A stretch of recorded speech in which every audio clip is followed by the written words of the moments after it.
Greetings, everybody, and welcome back to the Healing Brothers podcast with the host, the man, the legend, Sam Simmons, and me riding shotgun, co-host Brandon Jones. How you doing today, Sam? I'm good today. I'm good. You know, you know, Probably my same old grouchy self. So that means I'm good. According to everybody else. You know what I mean? Sure. But you know, I'm gonna start out. Giving out the shout out for all our frontline folks working to keep us safe in this fight with COVID. And my condolences to all who have lost loved ones. And it seemed like every other day we're losing some of our elders behind all of this. And, the hope that this will end soon. But how about you? Yeah, I'm doing well as well. Just trying to maintain health physically and mentally, emotionally as best as possible. And yeah, things are just moving along. 2021 has been an interesting year, even though we're almost done with this month. And I think that it's fitting for our topic for today of the new normal, because I think we're living the new normal now. And I think that people are hoping that we're going to go back to how things were, early 2020, January, February 2020. And I don't think that there's a return to that state of being. I think this is it. And we're going to continue to evolve and grow based on where we're at. Well, I don't know when that was being said, that when folks said the new normal, I don't think they were really, I think they were really looking at it wasn't going to be the same. Right. And that's why they was talking about the new normal. I find it, when you start talking about black folks in new normal, I think we're looking at something very different, because we've been seeking a new normal for a long time. Right. This is not, when we start talking about a pandemic and that kind of thing, we've been in a type of pandemic for many, many years. Right. And so when you're talking about the black community, the new normal, when was it? What did that normal even look like for us in terms of, because in some of our community, the normal was a struggle, and and so I look at, when it comes to the black community, the new normal being something, or an opportunity, an opportunity to do something, maybe, people say, like, outside the box, when it comes to our community. And I don't know if as a community, are we ready to do that? Or do we want to fit our new normal in a white box? Right. And so I just find it interesting, just the term a new normal, because again, the impression I get from mainstream new normal would be around environmental justice and maybe racial justice and all these other kind of stuff, and so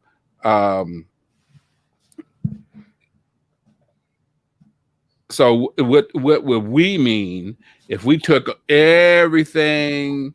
We know all these things affect our lives every day, right? As black people, as a black community, what could we imagine a new normal being? Right? I mean, because again, I look at the current situation, that could be an opportunity to do some things even differently than we have, especially differently than we have been accustomed to doing, even within our own community. Hmm. You know, I'm not even starting with the new normal as it relate to the mainstream or our existing systems, existing you know, systems, policies, and that kind of thing. And I know realistically you cannot totally ignore those, Right. but I think that this gives us an opportunity to say the hell with everybody else. This also not only look at systems outside of our community, but the systems inside our community. How do we in this framework of new normal for Black folks look at things like masculinity, look at things like Black male and Black female relationships, look at even what does that, what does what we would call femininity looks like, right? And I'm not saying that it's my right or necessarily to identify that, but these are things that I think has been poisoned by our experience Right. of trauma, our experience under these different regimes, and it's not just, these different policies, uh, the fact that, even when we're doing well in our lives, it's still a extra struggle because everybody's struggling, right? But there's Right. this extra struggle, right? And a lot of unnecessary extra struggles. That the fighting with policy, but also the extra struggle of how do these changes fit within the Black community? Because we know that in the past, making major changes within the community, your biggest enemy is the community itself. Right. Right. And that's due to trauma. Right. And when you're so far in it and you've developed culture around it, which is a centerpiece of this conversation, it's hard to give that up. It's hard to have that be pointed out and saying you need to make that change. It's just like somebody who struggles with addiction. It's not an easy thing. Like, you have to be intentional at changing that. And I think you're right. We have to really look at our concepts of masculinity and femininity. And I think another important part of that, we're talking about healing and create a new normal. I think we have to be more intentional with the rearing of our children. And what I mean by that is I think we need to take back agency over our children. And I believe that over time we have given up so much of our power on how our children should develop and develop into something that we just allow our children to just continue to move forward, and then our children our children end up getting adultified so early that we lose them to the society, we lose them to the community, we lose or the streets, we lose them to social media, and that's what's influencing them more than us as a community. And I think that that's a huge part of our healing process and moving forward, is having more agency over our children. It's yeah, go ahead. Well, in when you say agency over our children, I think I understand what you mean, but could you help me with understanding what you mean with that? Yeah. So what I mean by that is steering our children to be better.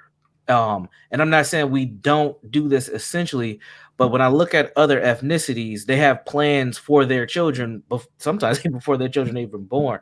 So if I talk to, like, I had a conversation not too long ago with an Asian Indian person, and they were asking me the differences between black children and their children. So we're just talking about culture differences.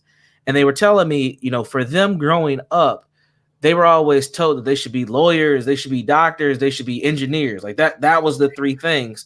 And what she was telling me was, when she looked at her siblings, that's what they all are, because there was an expectation and a guidance for them to be those things. And part of their family being here in the United States was to help them to get to that level. when I look at our children, we just say do good in school so you can get out of school and get a good job. Well, we know that that's not going to be the thing. That's not the only thing to do. You can't just tell children to just go get a go to school and get a good job. There needs to be more planning, preparation, and guidance for that. And so I think about things like COVID, and I think about all the Black children who were behind in school prior to COVID-19 even being something that we even knew about. And then we get to last school year, and half that school year is gone digital. And there were Black kids in Minneapolis that didn't even get laptops and computers to the end of May. School year is over. So think about how far behind those youth are. We already know in general the education gap that we have is over the summer months. Education stops for many Black and brown kids, if we want to use Black and brown. Education stops over the summer, so they're not academically stimulated for 2 months compared to other groups who have programming and things like that for their children over those 2 months. So what ends up happening is our kids end up starting behind, and some of our kids were already behind. So then when we get to a point of the school year where it's interrupted due to COVID-19, and then we go digital, and many parents are working, many parents are essential workers. They don't have time to be managing curriculum and things like that. What ends up happening is those children get left even more far behind. So then you fast forward to this school year, and now you have children who are already behind just in general, children who are behind at the beginning of COVID, and now we're almost a full school year into COVID again, and we still have youth that are behind. We should have a plan in our community to make sure that our children are going to get supplemental education and still be able to move forward, whether COVID-19 is there or not. But we should also be steering our children towards something, and also understanding what are the opportunities out there, because having that old mentality of just go to school, get good grades, go to college and get a job, that's not how the world works in 2021. You can do all that and still not have a job, especially with automation. So I think we need to be targeting things for our children, and helping them grow and really steering them towards success. And this from the definition of this country. Well, the example you used of the family, my worry about that is we also have to have balance. Yes. Okay. And I've seen, so how do you, so part of that is how do we balance that? And there are Black families who guide their children in those different ways in terms of different kind of opportunities, different type of trades and those kind of things. Mm-hmm. But I think it's even broader in terms of so the basics in terms of that is how when I think of taking back agency and you're using education, is just that's the goal what you're talking about. But in some of our communities is this: how do you make a community? How do we improve the safety of our communities so that you're not fighting that struggle, which consumes you from having to doing what you need to do for your children? Absolutely. Right. So we really have to have balance on how the steps, right? Because again, you'll get parts of our community where our kids have those kind of goals, right? But there's other goals you could have. I mean, and it's not just college, right? We're also talking about technical schools. We have folks who work in heating and air conditioning who are making more money than college students, right? Absolutely. So again, it goes back to taking notice of other cultures' movements, right? Yep. But also taking in consideration those other communities' initial opportunities, right? Absolutely. Because some of them other cultures had initial opportunities that we didn't, right? So that's the thing about that worries me sometimes when we make these all or nothing kind of statements, right? And I'm not saying that's what you were doing, right? But I think we have to be real clear about where we're starting from. and what parts of the community are starting from there, because not all parts of our community are starting the same, Correct. right?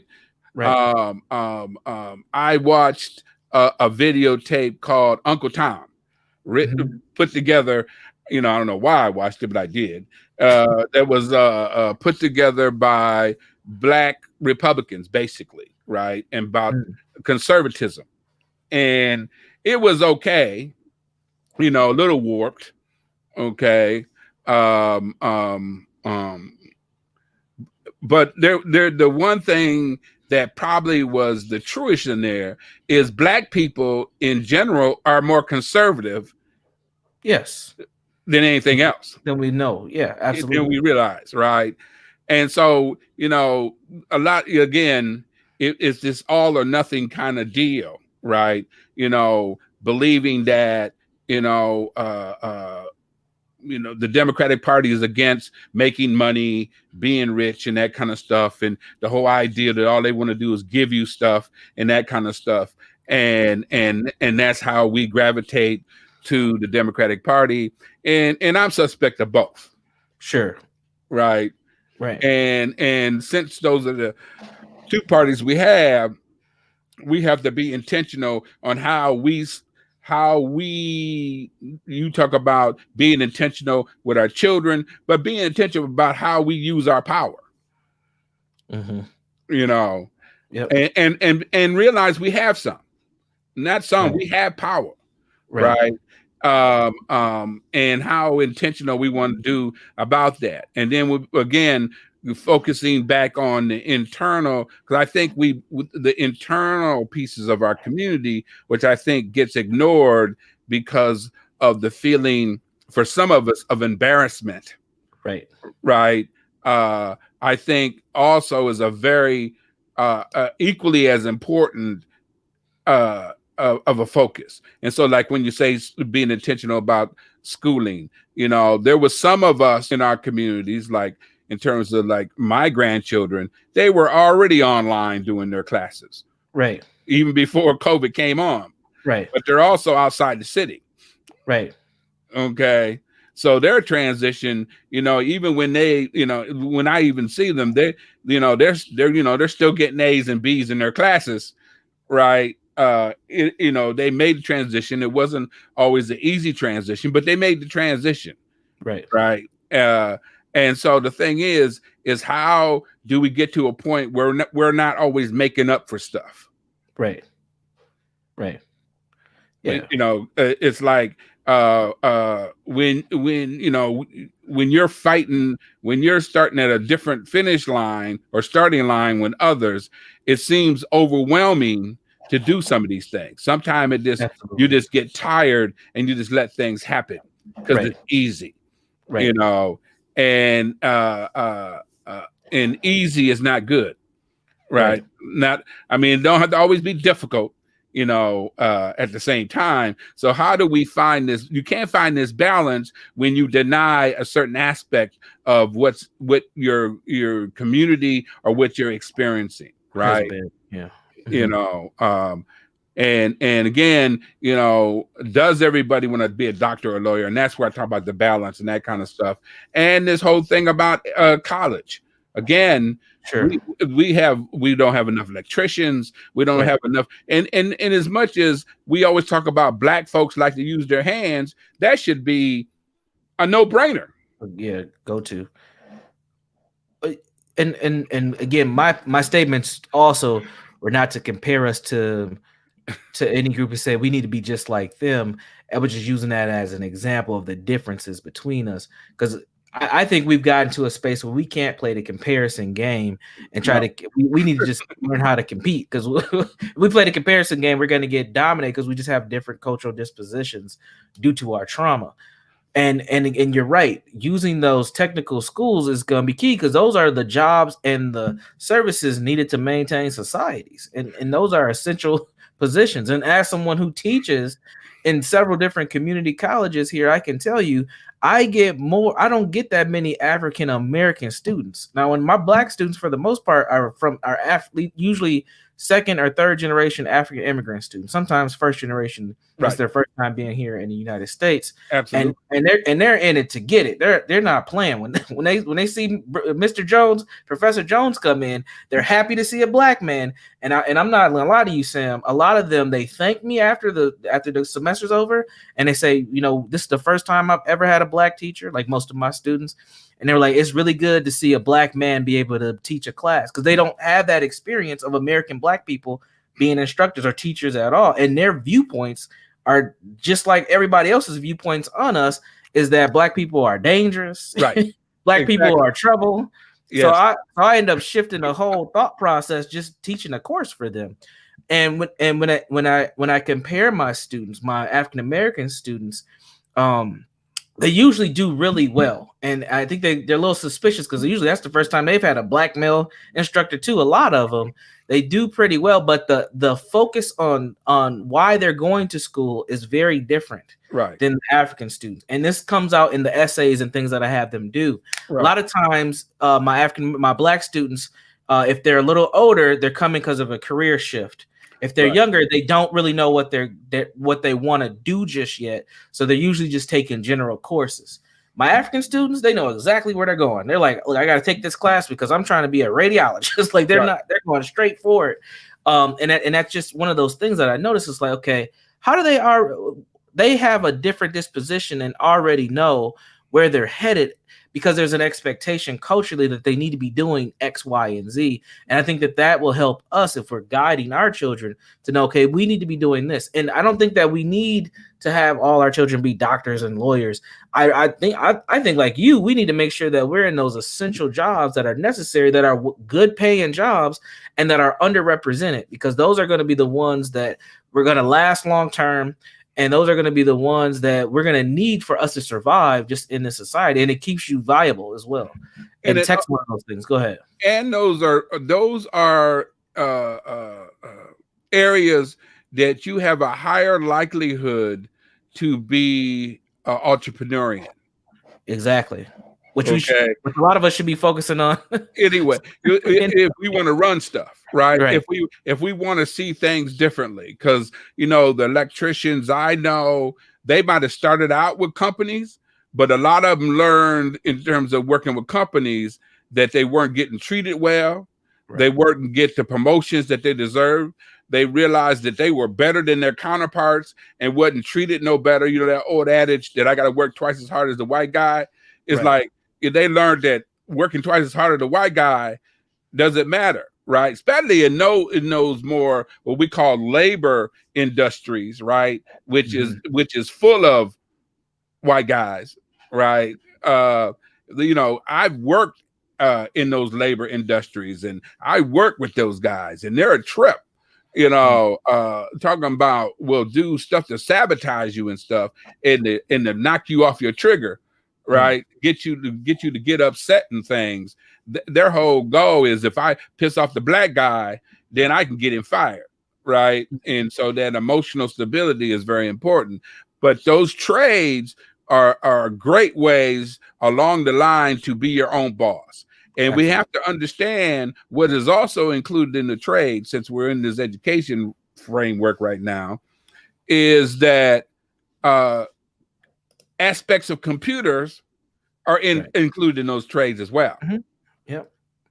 Being able to program the robots that are in big old companies, being able to use technology to make to run your own construction company more efficiently. Where when folks come out, when they came out to do my roof, they brought an iPad out, right, and took the pictures and did the calculations and all like that, and could send them back to the office and order all the supplies right then. They ain't even left the house yet, and so that's just one aspect of that whole piece in terms of our community, and then really looking at how do we increase the importance and what kind of framework we need to frame the the ideal of a mental and emotional health in Right. for us, right? How, because when you continually talk about the same problem over and over again, evidently you must ain't doing the right stuff. Right. Well, why don't black folks go get some mental health because of the stigma? Okay, well, let's break down the stigma, right? Yeah. I find it interesting how surprising people find it when I say, don't talk about mental health. Not Yep. initially. It's Yep. like, what are you talking about? It's exactly what I just said. Don't talk about mental health to start with. Let's talk about emotional health. Right. Or what is emotional health? How to manage your emotions. Right. Okay. How do you manage your emotions? How do you manage your emotions? How do you learn how to de-stress your life? And Right. and there's layers to that, right? When Yeah. you talk about de-stress your life, we're talking about intimate relationships, family Right. relationships, relationships with the community, right? Right. And not knowing how to have balance between individuality and collectivism, you Right. know. Uh, uh, and so the word balance is a real important piece. How do we find balance between in our lives, and everything doesn't have to be all or nothing, Right. right? Yep. And managing my emotions sometime is the biggest thing to help me keep a job, Right. biggest thing to help me get a job, right? And in some cases, the biggest thing to help me be free as I'm Right. gonna possibly be. And we know that as black men and black women, we can't ignore them, that depending on what part of our community we are come in contact with, our lives are tenuous, Ship. Yeah. Exactly. right? And so what looks like mental illness sometime is frustration, Yes. okay, anxiety, Yep. right? And it's Yep. downright tired. Exactly. And, With and go ahead. all three of those things, you do not have to see a licensed mental health professional to deal with. No, That's the thing. Everybody has anxiety. And I say this all the time. Everybody has anxiety. We all get anxious about stuff. You need to see a mental health professional when your anxiety starts to prevent you from functioning. Like your anxiety is getting in the way of your day to day. That's when it's time for you to go see somebody. And I told you this before over the years. I always, when we had our conversations, I remember when I was going to grad school for the second time, you said, "Do you sure you want to actually do that?" Like you questioned if I should even do it. And I didn't listen to you. There was two times I didn't listen to you: getting married and then going back to grad school the second time. And I didn't listen to you. You was like, you might not even need that. And what I learned and what I found out and what me and you've talked about over the years is that many of the black clients, and I think, I probably have seen about 1,200 clients or so over the time that I've been a therapist, and about 99% of those are black folks. Many of those folks, they didn't have what I call a serious mental health disorder. right. A lot of them have what we call adjustment disorders. Yes. And adjustment disorders are disorder, for folks who don't know, it's like saying you don't really have a mental illness, but you have things going on in your life, and that's what we're going to diagnose you with as adjustment. So you be adjustment disorder with depressive symptoms, or adjustment disorder with anxiety. So you don't meet the criteria for an actual mental health disorder, but you got enough stuff going on where we're gonna say you have this.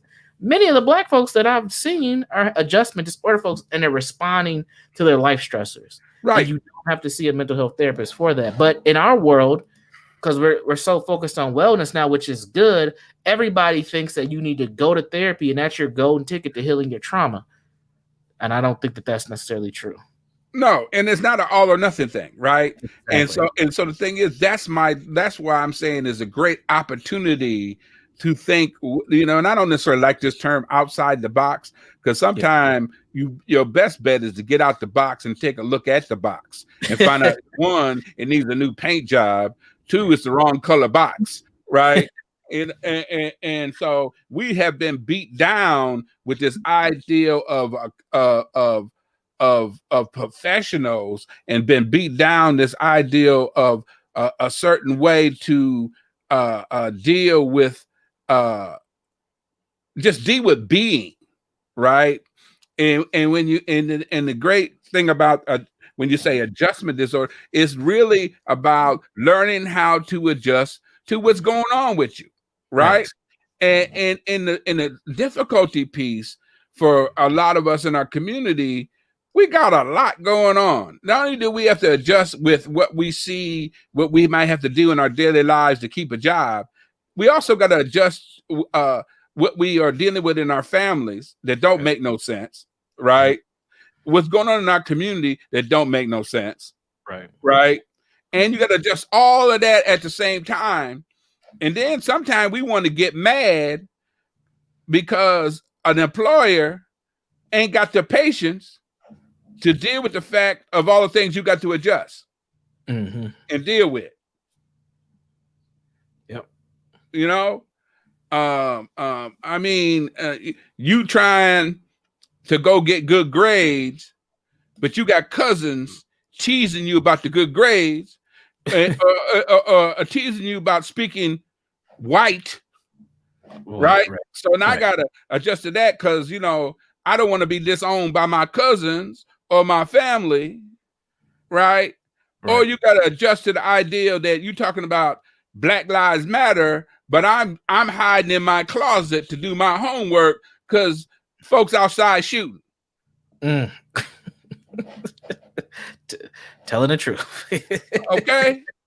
And all I found is what my clients, and I don't do a lot of one-on-ones. I did years of one-on-ones, right? And I mean years of one-on-ones, right? So I don't do one-on-ones if I don't have to. I send them to you and some of my other young colleagues. Y'all young enough to. I just don't do that well because I don't have the same patience, right? Right. I'm not a nice person when it comes to one-on-ones, especially seeing you multiple times. And I told you the same thing over and over again, right? And you come ask me the same question. I knew I had to stop when I told a client, why don't you just go home? Right. What do you mean? Right. I don't want to talk to you no more. Yeah. Not about this. I knew I had to stop.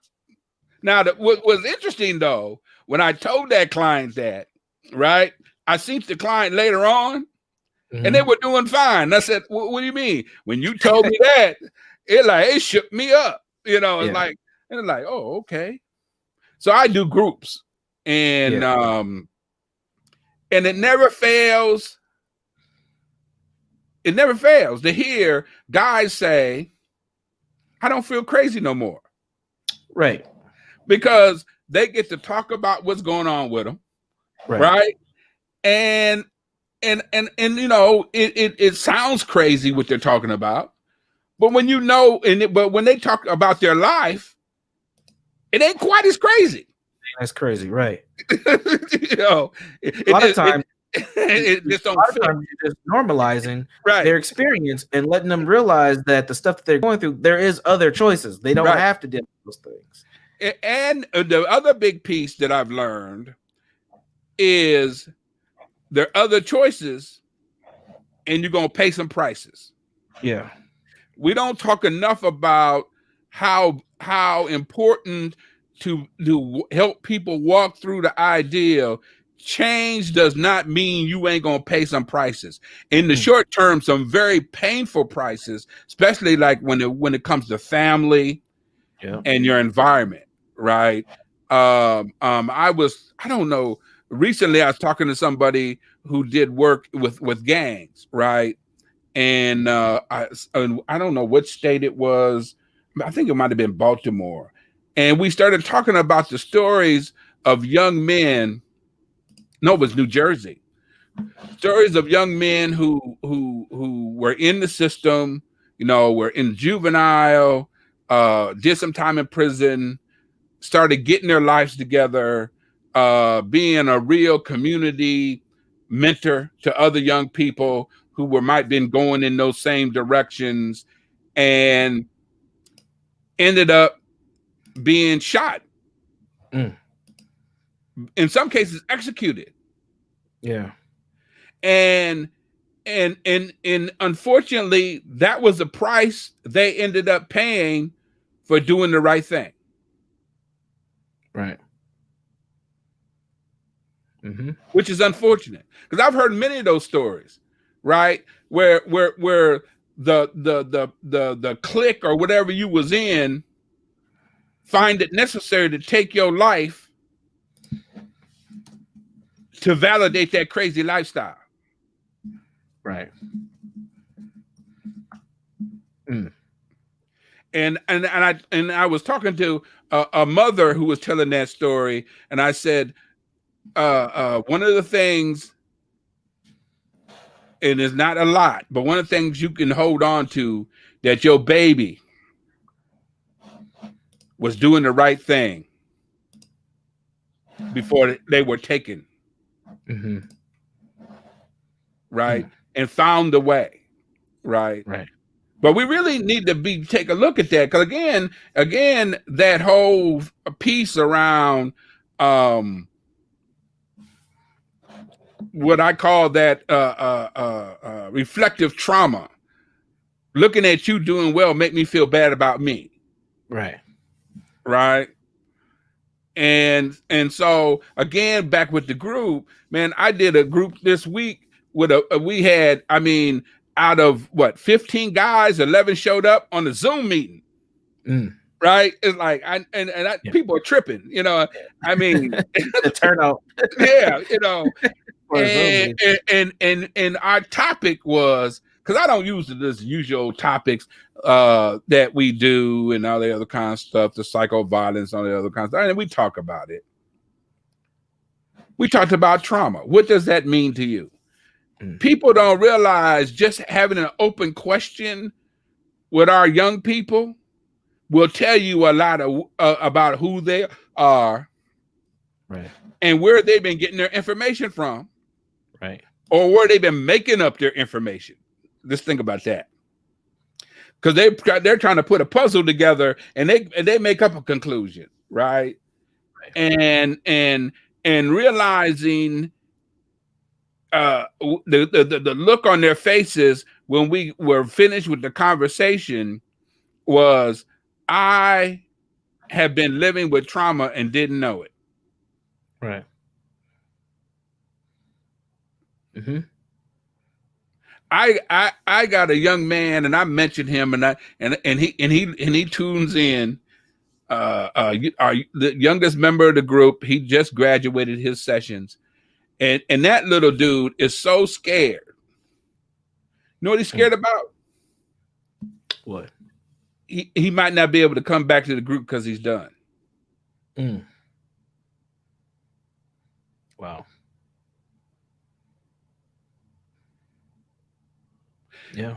And the rule I have for my group with my men is, if you finish your required sessions, you always have a seat.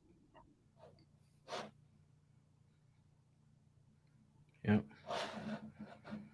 You know, And the crazy thing about it is, a lot of times guys don't even want to come to group. Right. But once they realize it's not the dog and pony show, and the expectation isn't just for you to show up so you can get, some better favor with your probation or whatever the case may be. Right. It's really an opportunity that they haven't been afforded, which is a space where they can be vulnerable and not be judged from that vulnerability, and actually learn from their life.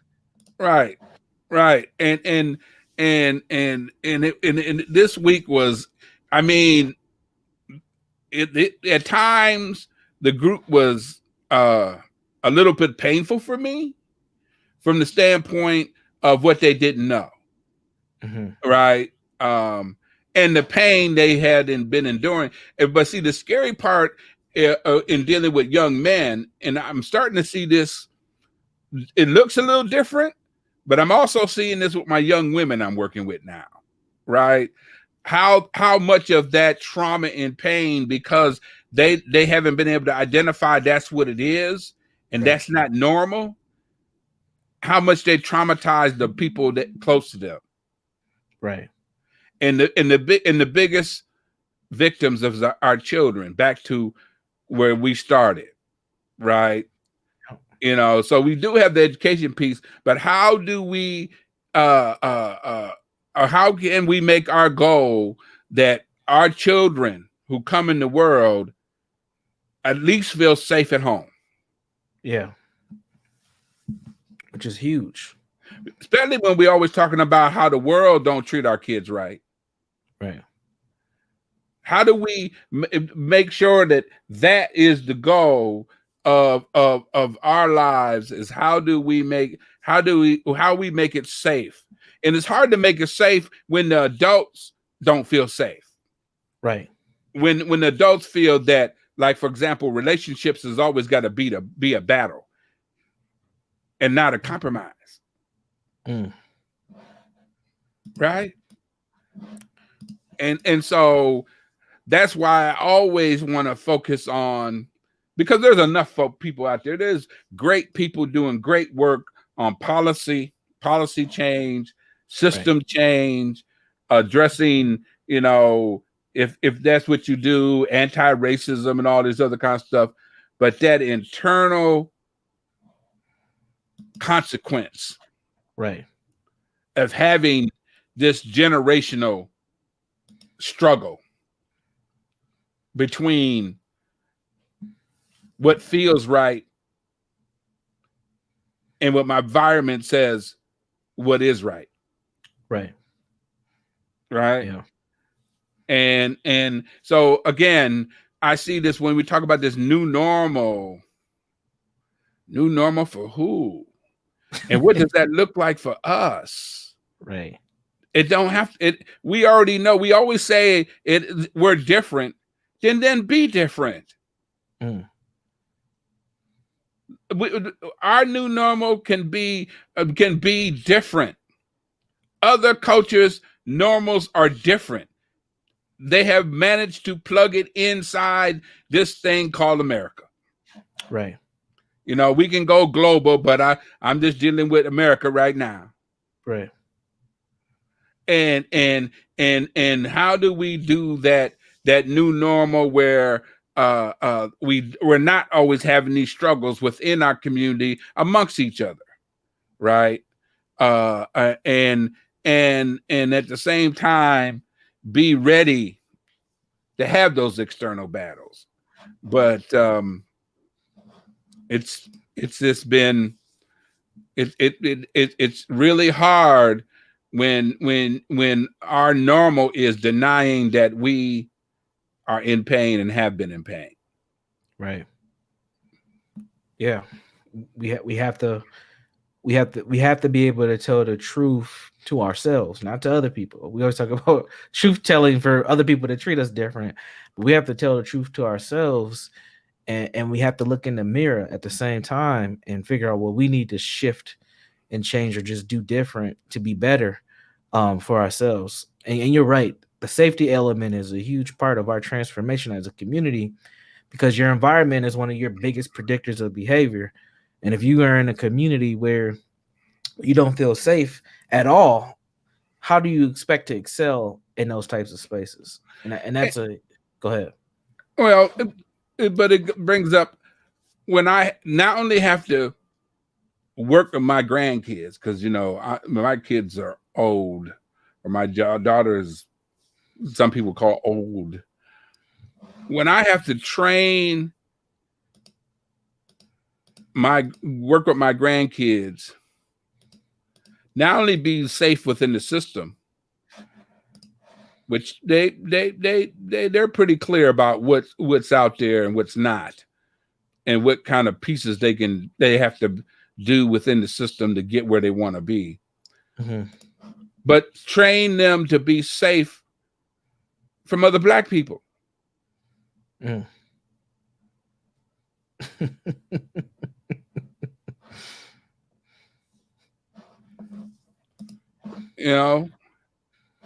And and I've often said, that when I was growing up, it was difficult. It was difficult wondering why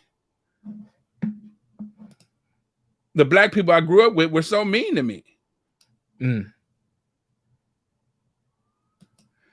And for them to not be mean to me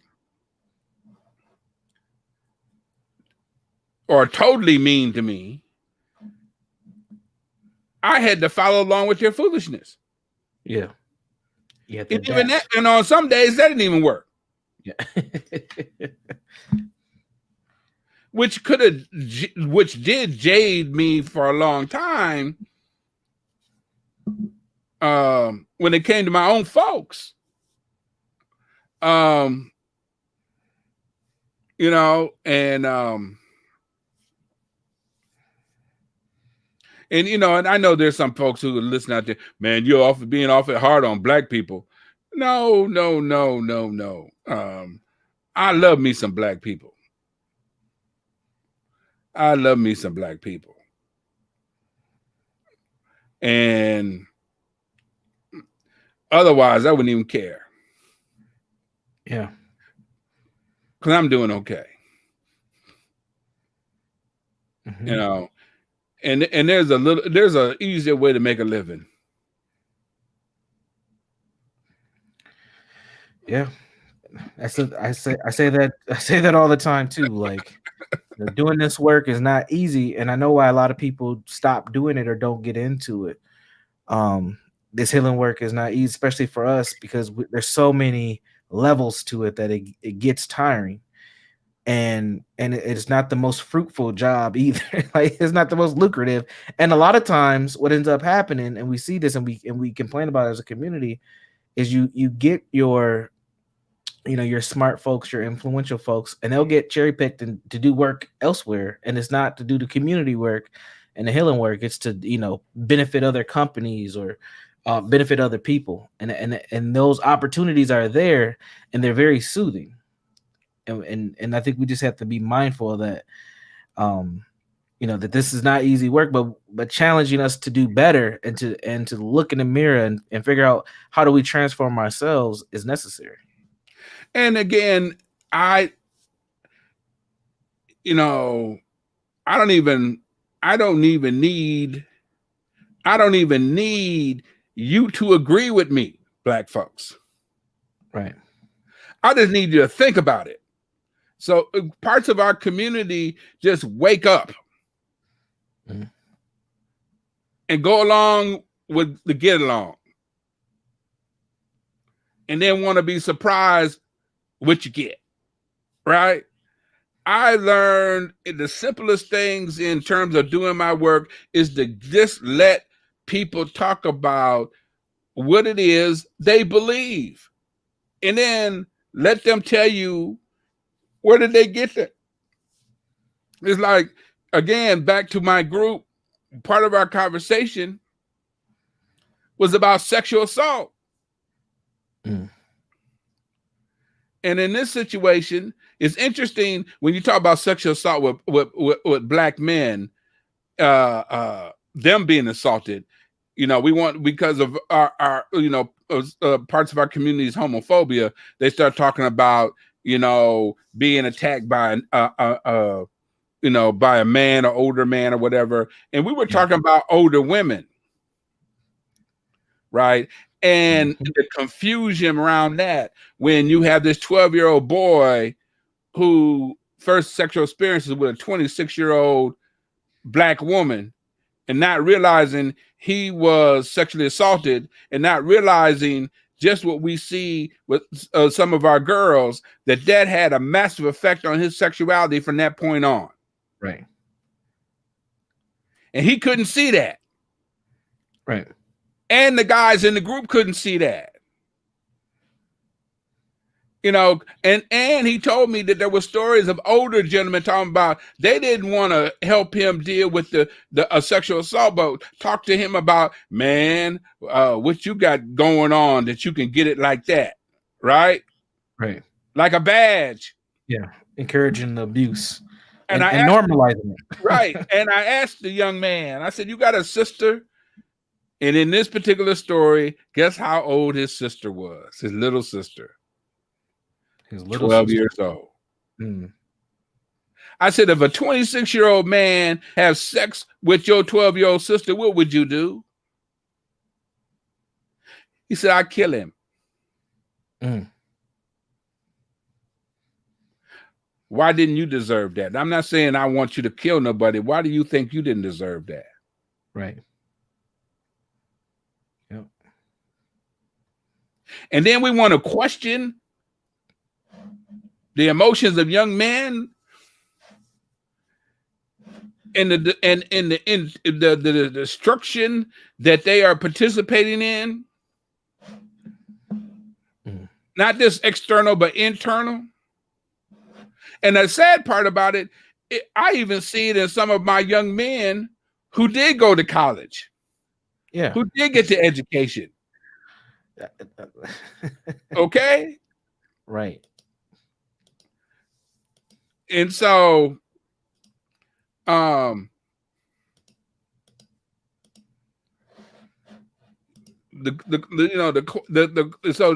the new normal, has to include what would new normal look like if we, and I know this is like, fairy tales, but what would the new normal look like if we wasn't always talking about white people?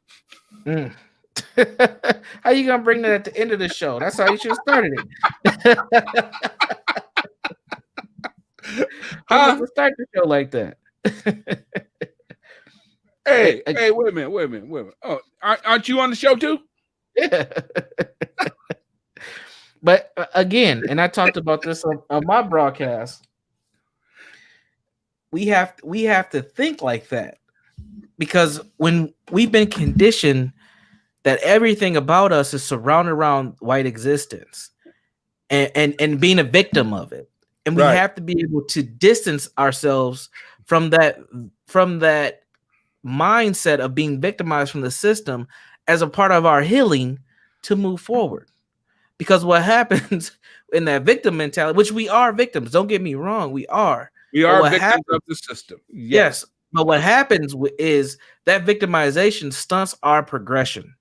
And that mentality around it stunts our ability to see that things can be different for us. Because what I end up seeing a lot with folks is that we don't believe that we can do anything different because white people will always dominate us. If you have that mentality, we're not gonna be able to do anything.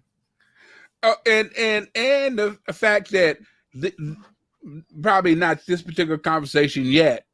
I will have this conversation on white folks. Okay, you can guarantee that, right? That when I be honest and be in, I mean, I'm just stating facts, right, around trauma and that kind of stuff. It's amazing to me, Black folks who will hear me give a lecture and will come to me. I bet the best way to explain this, I got an associate of mine. I would call him a friend. And I remember somebody said, do you know Sam Simmons? Yeah. Tell me about him. He said, Sam Simmons make money talking crazy to white people. Oh, man. I mean, and I asked him, what do you mean talk crazy to white people? He said, you don't care what you say. I don't care if they're in the room, because what I'm saying is about us. Right. All my lectures are built for us. Right. So I have to be honest, because we don't play.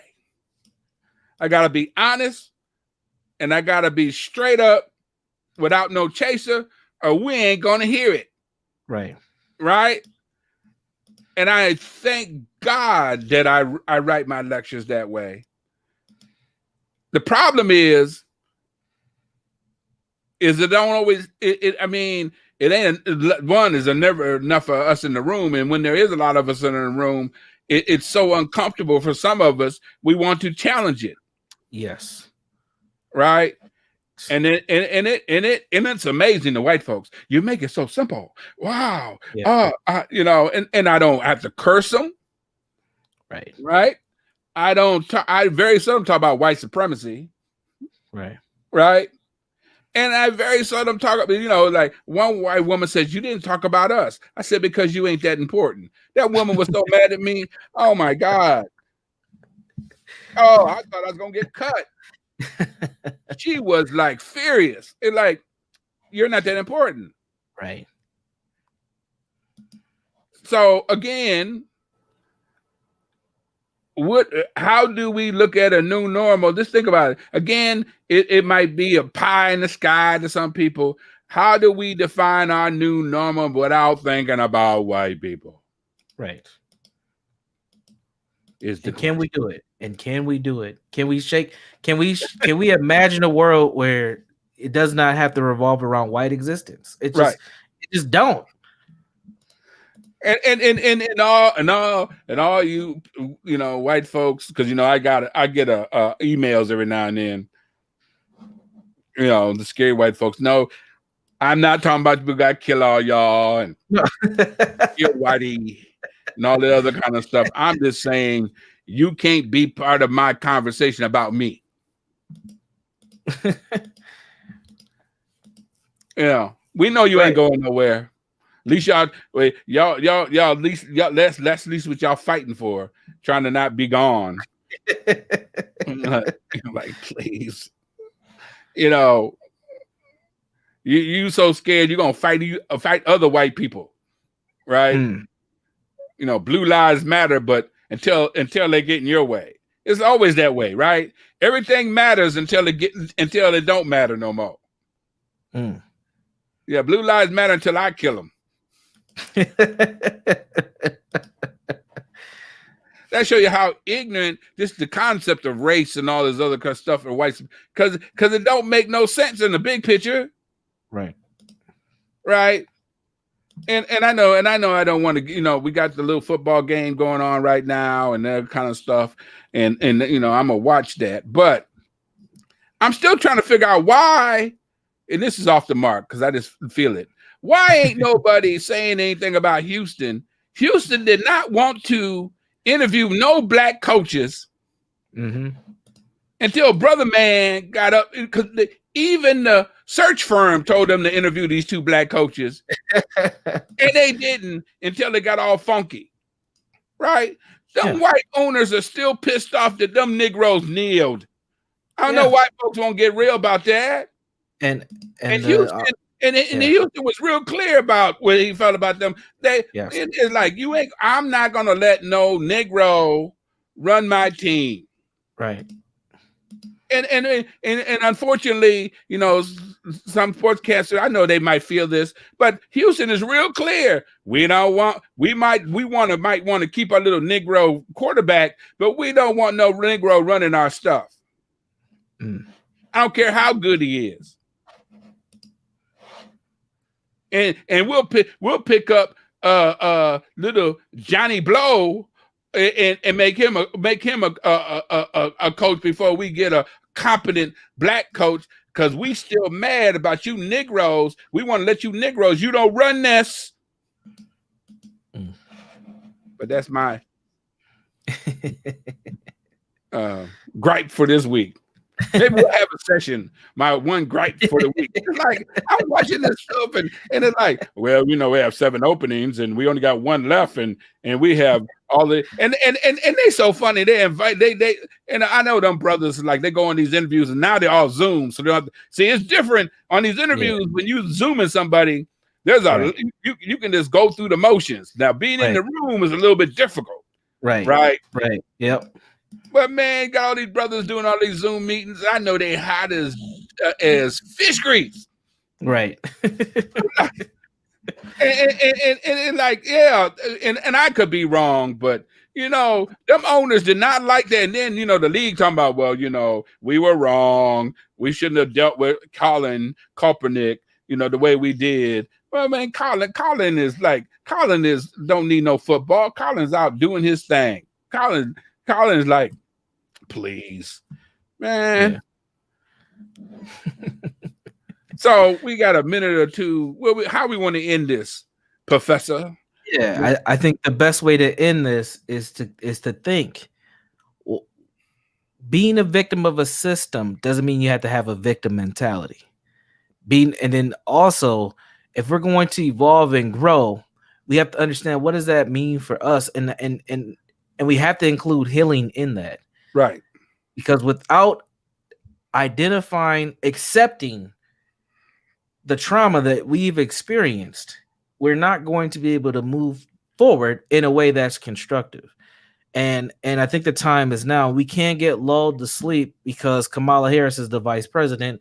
Because what I've seen since the inauguration is all that energy that we had over the summertime, all that energy that we've had for most of 2020 just got sucked right out, and we start focusing on Michelle Obama's outfit, Bernie Sanders memes, and the young woman who was the poet. And it's really it's I'm like, man, I don't know what's happening right now. I feel like we've just went back. I feel like we hit the rewind button for you from 5 years ago. We're back to where we started. It's like I thought we had some progress and some energy. And I hope that it doesn't take another death of a black person for us to get back to that level. Because we can't keep having those be the motive. We can't keep having black death be the motivation for our progress as a community. Man, you just want to get us in trouble, huh? Man. Oh, I might have to get another co-host. I don't know about you. I'm just saying, man. I'm not saying anything bad about Kamala Harris. You can be done. You can be done. That's a whole nother conversation. Yeah, yes. What I'm saying is that the energy that we were moving towards when we were talking about justice, I feel like that energy just stopped once we had a change in the presidential seat. I was like, what the hell? It's just a different vibe now. Yeah, well, people feel relieved. And so the issue is are we going to settle for feeling relieved? Are we going to still put in the work? And the work is, and that's the thing. Is did the work die under relief? And and the last word is, if you deny your trauma, you deny your humanity. Absolutely. Good night, everyone. Till next time, we'll see you next week on the Healing Brothers podcast. Peace.